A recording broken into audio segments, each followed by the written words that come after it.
Good afternoon, sports fans, and welcome to a special UFC 264 podcast on the Big D podcast. Before I bring in a special guest, all you need to do to hear this podcast is subscribe, like, share, comment, or see the Spunky Spectrum Sports YouTube page. We've got a lot of other content coming. Hopefully more football. Hopefully some Open Championship podcast next week. So things are cracking, not just the weather here. So one sport that I've often wanted to talk about here, but haven't been able to do so, is mixed martial arts. And luckily today, I got somebody that talk UFC with me from the daily fan MMA and living in beautiful San Diego is Brett Appley. Brett, it's I'm guessing it's 75 and sunny this morning, right? What's up, man? Yeah, that that's a good guess. It looks pretty sunny outside my window. We're just talking about it briefly before we got on the air, and it sounds like you got a lot of rain over where you're at. I haven't seen rain down here in San Diego and feels like an entire year. So, yeah, 75 and sunny, my man. Can't really complain. It's July, getting the start of summer. We got some big fights to talk about. It's good times. Yeah, speaking of fights, how about the main event this weekend in Las Vegas? Dustin Poirier and Conor McGregor 3. So when I think of this, I think, how long will this fight go? Because the first two fights didn't last long. McGregor won the first one 20 at the UFC 178 with a first round knockout, and Poirier returned the favor with a second round knockout in January. So, what do you think happens on Saturday night? What do I think happens on Saturday? Well, I feel like a lot of it may be dependent on, the adjustments that Conor comes into this third fight with. He knocked out Poirier very quickly the first time. And then there was several years between the first fight and the second fight. And we saw in the most recent fight in January, Dustin attacked him with those leg kicks and kind of took away his rhythm, took away his mobility. And that was an absolutely excellent game plan. Right away, that's up for Conor to make these adjustments now. So, like, if the fight plays out in the same way and Conor's not able to check those low leg kicks, it's going to be the same result. He's going to have some opportunity early, but the longer this fight goes, it's hard not to favor Poirier. Conor's fought now twice since 2018, and one of those times was a 40-second knockout victory. The other time was the knockout loss to Poirier. It's hard to know what kind of fight shape he's in and whether he's as prepared for these title fights, or excuse me, not title fights, these big fights as he used to be back in the day. 2014, when he first fought Dustin, was on his epic climb up to the title. He's just not at the same point in his life anymore. And I still believe he has big knockout power. I still believe he can hurt Dustin early, but the longer this fight goes, it feels like Dustin's going to have opportunities to take over. And I think either way, it seems very likely that this fight's going to be ending by knockout on Saturday.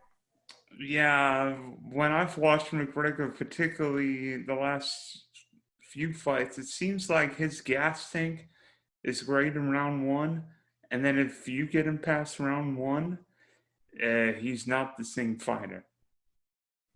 Yeah, I mean, we've seen it more than one time, right? And to his credit, there have been other times where he has fought through being tired, like against Nate Diaz for the third or the second fight that went a full 5 rounds. He got very tired and fought through it and still won a decision. So it's not like it's impossible, but we've seen Dustin, fight 5 rounds many times and go through some absolute wars, and including guys like Dan Hooker and Max Holloway. And with the tools that he has, he's able to connect to, he was landing a lot of counter hooks against Conor in the second fight. He was landing a lot of low leg kicks. Those things add up over time. So it just feels like cardio aside, even if Conor comes in, let's say in really good fight shape, it feels like Dustin has the tools to excel over 5 rounds. Yeah, and so taking a look at the fighters, I think Connor, according to the DraftKings Sportsbook, is let me see, plus 108 favorite. Dustin Poirier is minus 130. I can remember for that last fight, I'm like McGregor. I'm like Fury was what -6. Was he like -600 for Um, TKO in January? I'm like, phew, maybe I should have put a few bucks. in January, yeah. So Connor would have been the slight favorite there overall, and he probably did have a, I don't remember what it was exactly, but I think the general expectation was that Connor was going to knock Dustin out early because we had seen them fought before, and Connor knocked him out so quickly, and so it's very easy to think, well, it's going to happen again, and that's part of the problem with fights because now that we've seen Dustin go through a round with Conor, knock him out in the second round, it feels like Dustin's got the edge, and it feels like the same result's going to happen again. So those recent results very much swing these betting lines. Yeah, so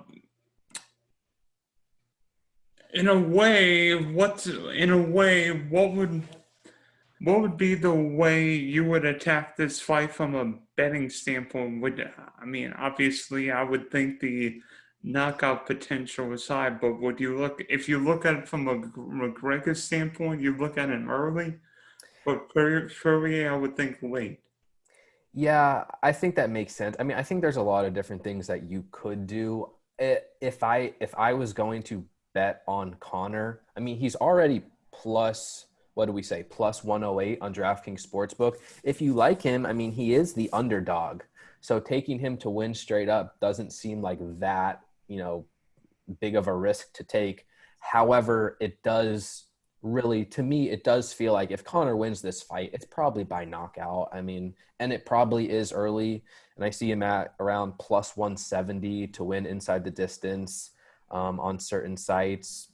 Those are numbers that I would take a look at. And you could also start to look at these, depending on how much chalk you want to lay. Fight ends inside the distance. It's minus 300. That's a big line, but it covers both sides. Under 2.5 rounds is minus 140. It seems, fairly likely that result could occur. I do think giving a slight edge to Dustin makes sense, though. So I feel like these betting odds are, relatively correct. Like, I think it's fair to favor Dustin overall, but if I'm betting on Dustin to win,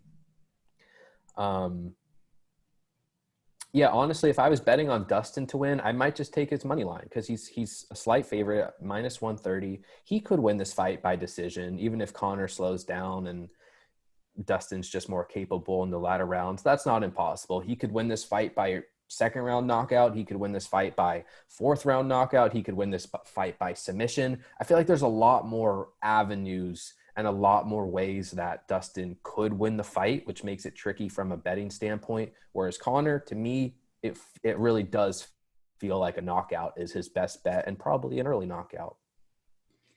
Yeah, in a way, Fury is almost like that, almost safer because you know what you get. Connor could come in amazing shape and absolutely kick Dustin Fury to the curve. He's got that Mhm. big left hand. But if McGregor just comes in and hold on shape like he's done for these couple fights, it could be a relatively long night, even if it's a short fight. Yeah. Yeah. I even on watching the most recent fight back, you see that Connor did have success in that first round. He is faster than Poirier. I think he's a more effective striker. He's certainly more dangerous. He's faster. He's got a lot faster hands, and he landed on Poirier in that first round. And so projecting out this fight on Saturday, even if Dustin wins the fight, I think Connor is going to have moments early on. because he's still going to be faster. He's still a very dangerous striker. He still has a lot of power. In that first round, he's going to be fresh, and he's going to come forward. And if he's made any adjustments, the leg kicks maybe won't get to him as quickly. I think he's going to have some moments. So like a early knockout from McGregor really isn't that big of a stretch. Maybe it's not the most likely outcome, but it's very much possible. And it's at the very least, I think we're going to see an exciting fight early. Conor is going to have a couple moments and at least test Poirier again. And just like you, I can't wait to find out what happens. Might Connor's strategy be, if Poirier is still attempting those takedowns, maybe make this a ground fight? I know that's never been Conor McGregor's specialty, but maybe you could take some of the stamina out of it and make it more of a, instead of a fast decline, maybe more of a gradual decline of energy. Well, you're exactly right. And I mean, that's what Dustin was doing in the first fight, attacking those low leg kicks. It's like if I kick you in the leg, it's not the same thing as punching you in the face, right? It's not like instant damage. It's the leg kicks are going to wear on you over time. So in that last fight, Dustin was playing the long game. He was trying to make Conor slow down, and he even landed a takedown in the first round.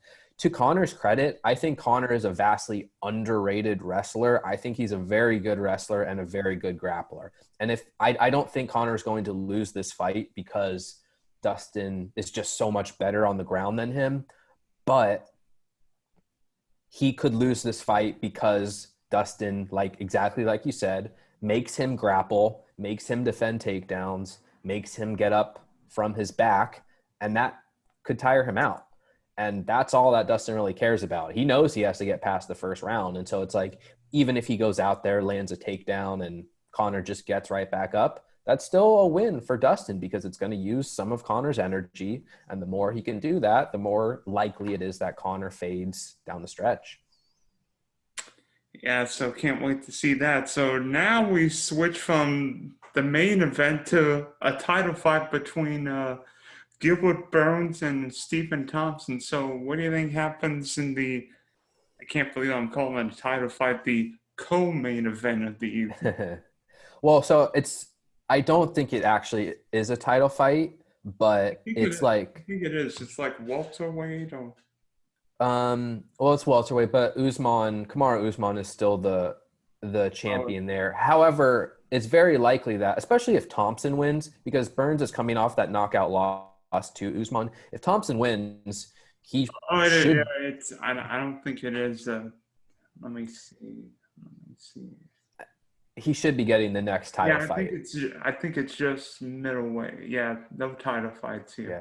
But it's a great fight nonetheless. And I mean, these are two of the best fighters in this division. I favor Thompson in this fight. He is just a much superior striker. And I mean, he comes from that karate background. And you look at his numbers historically, he lands 4.2 strikes per minute and he absorbs 2.8 strikes per minute. He lands strikes a lot more often than he absorbs them. And that's what you want as a range striker. And Gilbert Burns, although he's improved a ton under Henry Hooft, and he even had some moments against Kamaru Usman, he's never been a high volume striker, 3.2 strikes per minute, absorbing 3.0. I think if this fight plays out on the feet, Thompson is very likely to dominate it, control the range, control the distance, and probably hurt Gilbert Burns at some point. But the thing is, Thompson, every time, since 2012, there's been 4 fights where Thompson hasn't won, and he's been knocked down in all 4 of those fights.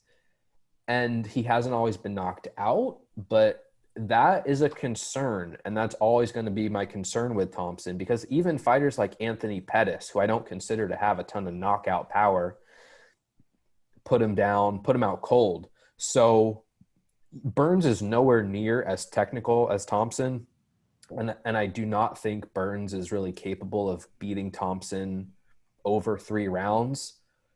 but Thompson's been not dropped a bunch of times, and Burns is wild enough, reckless enough that it's certainly possible Burns could just land something hard and put Thompson away.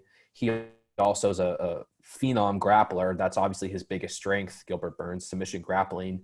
And although I don't think he's going to have a ton of takedown success against Thompson, Thompson really hasn't been tested that much in recent years. So it is another path to victory for Gilbert Burns.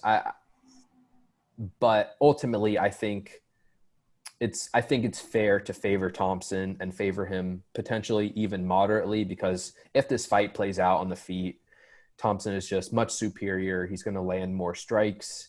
And even if we question Thompson's chin, Burns has been hurt and knocked out more than once as well, and he's coming off a knockout loss.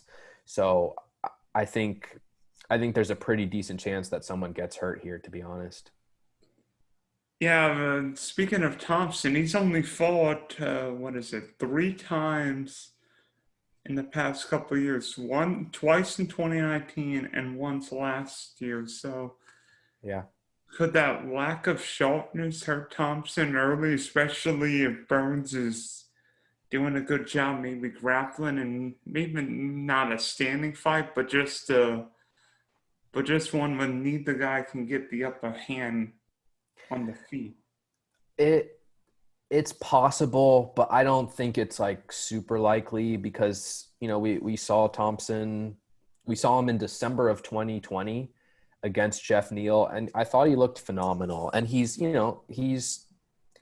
cruised to a decision against Jorge Masvidal. He's just such a technical striker. And what I could see happening is, Thompson's going to be taller than Burns. Thompson's going to have a bunch of extra reach in his arms over Burns, and he's the better striker at distance. So Burns is going to have to get in close. He's going to have to close the distance. And because Burns isn't like amazing defensively, there's a chance that every time he tries to close distance, he gets hit, he gets hurt. And that I could see that kind of essentially scaring him off and making this fight not as exciting as we'd like, because Thompson's fine just playing out at distance, and Burns is really hesitant, to close, because every time he does, he's getting hit. I could see that playing out. And I could also see Burns just charging aggressively at Thompson and connecting early. And like you said, I don't worry as much about a slow start for Thompson, but I do worry that Burns is going to maybe force some high variance exchanges, force a bit of brawl into this fight. And in that kind of situation, he's live to connect. He's live to land a hard punch. So now from a DraftKings DFS standpoint, obviously you look at the main events or the co-main events. Poirier and McGregor are both 8,100. Thompson's 85. Burns is 77. Who are some of your favorite DFS guys you're targeting, and who are you guys your favorite? I know it's early in the week, but who are some of your likes, and who are some of your fades for this weekend's UFC slate? Sure, yeah. Well, I mean, if we start with the main event, McGregor and Poirier, they're both 8,100, and most likely the winner of that fight is going to be on the winning tournament lineup. The problem, though, is I think both fighters are going to be very, very popular. Probably two of the most popular fighters on this entire slate. And, it's warranted, because the fight is minus 300 or so, minus 325 to end inside the distance. So if either fighter wins by knockout, they're going to end up on the winning lineup. And kind of what I'm telling my subscribers is there's a lot of different ways that you could play that fight. I think if you like Poirier, you should have a lot of him. If you like Conor, you should have a lot of him. I'm probably going to be hedging it, because I think it could go either way. But most importantly, because those fighters are so highly owned, even if you're correct, that fight isn't going to be the one that necessarily separates you from the field. Even if you like Dustin and you pick him in your DraftKings lineup and he wins, you're still competing with 45, 50% of the field. So definitely you should have a lot of exposure to this main event, and I'm going to be hedging. I'm going to have exposure to both sides because I just want the winner, and I don't feel like I need to take a stand one way or the other. But know that both sides are going to be popular. Thompson at 8.5K probably needs a knockdown or a knockout to be on the winning lineup. I think he's capable of it, but his inside the distance line isn't very strong. Basically, I wish the betting odds indicated that he had a better chance to knock out Burns than it shows. He's plus 290 right now. I wish that was better. That's going to kind of temper my exposure to him, but I do like him. I'm not going to be as high on Burns because I don't think it's a great matchup for him. I just think Thompson's a better striker and should win the fight. However, if Burns does win, he's going to put up a lot of DraftKings points. So 7.7K, you can consider him. Sean O'Malley is going to be a very, very popular play on this card. He was priced at 9.5K, already the most expensive fighter on the slate when he was scheduled to fight his previous opponent, Louis Smolka, who pulled out, and they were bringing in a newcomer. I believe his name is it Chris Moutinho? I haven't even looked into him yet. Let's see. Moutinho. Yeah, Chris Moutinho. Okay. But now Sean O'Malley's minus 900 to win, and I'm seeing him up at minus 1250 and minus 1111 on various books. So Sean O'Malley is a huge favorite, and his inside distance line right now is minus 310. So essentially, books are saying Sean O'Malley is more likely to win by knockout here than any McGregor. than any other fighter is to even win a fight on this card. So even at 9.5K, O'Malley's going to rate out as far and away the best play on this entire slate, and he's going to be very, very popular. But I think they're giving him a 75% chance to win by knockout. So I think O'Malley is someone you very, very much have to consider. The other fight I'll mention, which I haven't dug into the research yet, but it's this opening fight on the card. Alan Amedovski versus Yaozong, who I would consider two not talented fighters. They're very low-level fighters in the UFC. And I don't believe either of them have even won in the UFC yet. However, this fight is minus 205 to end inside the distance. And because they are not great or talented fighters or big names, most people probably have never even heard of them. I don't really think people are going to target them. But if that fight does end inside the distance, the winner is likely to end up on the optimal lineup. So Amedovski at 9K could be a very, very sneaky play because if he wins, it's likely to come inside the distance, and he's going to be low owned at that price point. And the same thing with Yaozong at 7.2K. He's going to be overlooked because people know the names Nico Price and Carlos Condit and Gilbert Burns. No one's going to play Hugh Yaozong, but because his fight is likely to end inside the distance, he and that fight is definitely a fight that I'm considering for tournaments because of its high upside and also because of its low ownership. And also in a way because it's the first fight, and like in fantasy football where you want to save something for the main card, nobody wants to use a couple guys in the undercard. You're exactly right. Yeah. People are going to want to play the main event. They're going to want to play the co-main event, and they're going to load up on Tuivasa Hardy, Sean O'Malley. That's the main card. And the further down you get, the opening fight, people probably aren't even going to watch that fight. Amedovski versus Yaozong, Zumagulov, Zumagulov versus Rivera, Giles versus Duplessis. These opening fights are going to be a lot lower owned because this card is going to be filled with people who don't play DraftKings every week, but now it's a Conor McGregor so they're going to throw a few lineups in, and they're going to want to put fighters in their lineups that they like and they know and they want to watch. And so from a DraftKings perspective, that makes targeting these early fights very, very interesting. Yeah, so I was thinking of a contrarian strategy. We've talked about playing both we've talked about playing one of Poirier and McGregor. Would the contrarian play be play both of them? I know it's risky because of a knockout potential one way or another, but you hope this is two guys going at and they literally just brawl for 25 minutes. So it's going to be dependent on your game format. If you're playing cash games, which are like head to heads, just me versus you, then I think that's a great idea. I think just put them both in. You're going to get a big score out of the winner, and you're going to take advantage of the people who just play one side or the other. It also relates to 50-50. So where 50% of the field is cashing, playing both of them in one lineup is a great idea. In tournaments where you're trying to beat out 20,000 people, you're trying to get first place, I think it's a really bad idea because, first of all, this fight's very likely to end inside the distance. So if one fighter wins by knockout in the first round or second, there goes your chance of winning the cage. right? So you're getting one good score, and you're also getting one really, really bad score. And so although it makes sense because it's safe, when you're playing tournaments, you need to be trying to get 6 winners. You want a winner on every single one of your fighters. And by stacking a fight, although it's a bit safer, it's going to actually just kill your chances of getting 6 out of 6 winners.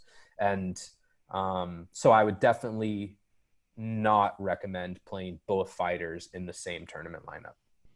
Even in a 5 round main event where there's a chance both of them could get 70, 80, 90 significant strikes. Well, yes. I think it would make more sense if, like, let's say Conor was priced at 9.5K and Dustin was priced at 6.7K, and like Conor wins big at 9.5K, but at 6.7K, Dustin's so cheap that even just going 5 rounds and losing, he still might score okay. But because they're both 8.1K, there's gonna, like, the loser I don't see scoring that much. The new DraftKings scoring system rolled out in January of this year, and they downgraded significant strikes. So significant strikes used to be 0.5 per significant strike, and now it's 0.4. And so it may not seem like a lot, but If you get 80 significant strikes? What if you get 80 significant strikes? You just lost a few points, and those 5, 6, 7, 8 points could be the difference in winning a GPP or sharing it with 20 of your buddies. Exactly. And so it's not like playing both fighters will kill your chances of maybe turning $10 into $20. But when you're trying to turn $10 into $200,000, you're trying to get first place. You have to be shooting for winners across the board. Yep. Yeah. 6 winners and then raking the chips. Exactly. So thanks for hopping on the podcast with me, and we can't wait for this UFC 64 on Saturday night at a packed T-Mobile Arena. No problem, man. Anytime. Thanks for having me on, and it was great chatting with you. Thank you.